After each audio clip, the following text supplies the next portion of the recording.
বাংলাদেশের মানুষের কাছে আবেগের একটা বড় জায়গা জুড়ে রয়েছে ক্রিকেট। দেশের সকল অস্থিরতা কিংবা খারাপ সময়ে সবাইকে এক করেছে এই ক্রিকেট। এই একটা জায়গাতে কারোর সঙ্গে কারো কোনো বিভেদ নেই, সবসময় ভালোবাসায় সিক্ত হয়েছে দেশের ক্রিকেট।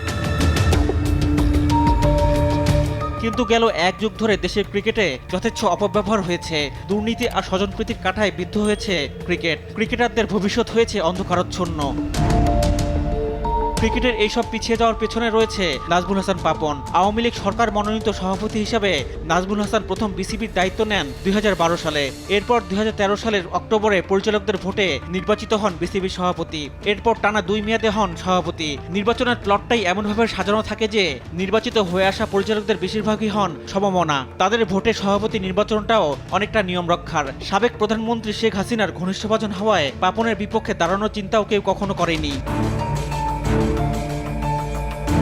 একচ্ছত্র আধিপত্যে অযাচিত ভালোবাসায় জোয়ারে ভাসিয়েছেন দেশের ক্রিকেটকে। একটা দেশের ক্রিকেটের শেকড় হলো ঘরোয়া ক্রিকেট, আর দেশের ঘরোয়া ক্রিকেটটাকে ধ্বংস করে দিয়েছে প্রায় 12 বছর ধরে বিসিবি সভাপতি থাকা পাপন ও তার পরিচালনা পরিষদ।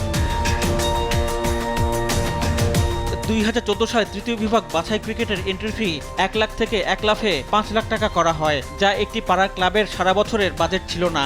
এখানেই শেষ নয়, নিয়ম আরও করা হয়। শর্ত দেয়া হয়, সমাজ কল্যাণ অধিদপ্তরের নিবন্ধন ছাড়া তৃতীয় বিভাগ বাছাই অংশ নিতে পারবে না কেউ।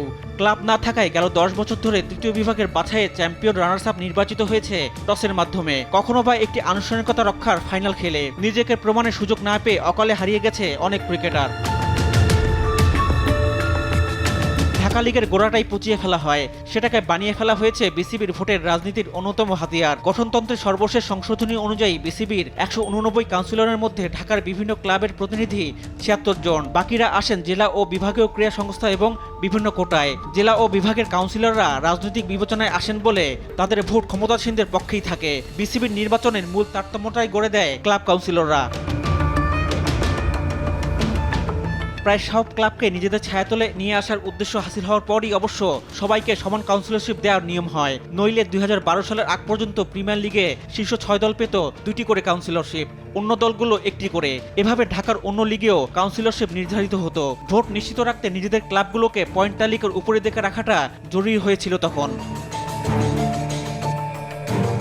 নাজমুল হাসানের বোর্ডে এসে নিয়ন্ত্রণ নিতে গিয়েই ঢাকার ক্রিকেটে ছড়িয়েছে পক্ষপাতমূলক আম্পায়ারিং আর পাতানো ম্যাচের সমাহার। ক্রিকেটাররা মাঠে যতই শিরোপা জয়ের জন্য খেলুক না কেন, মাঠের বাইরে তাদেরকে দিয়ে খেলানো হতো আসলে ক্ষমতার খেলা।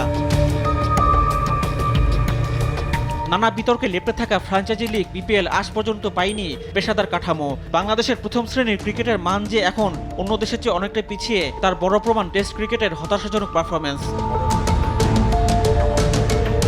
রিফাত আঞ্জুম, দেশ টিভি, স্পোর্টস ডেস্ক।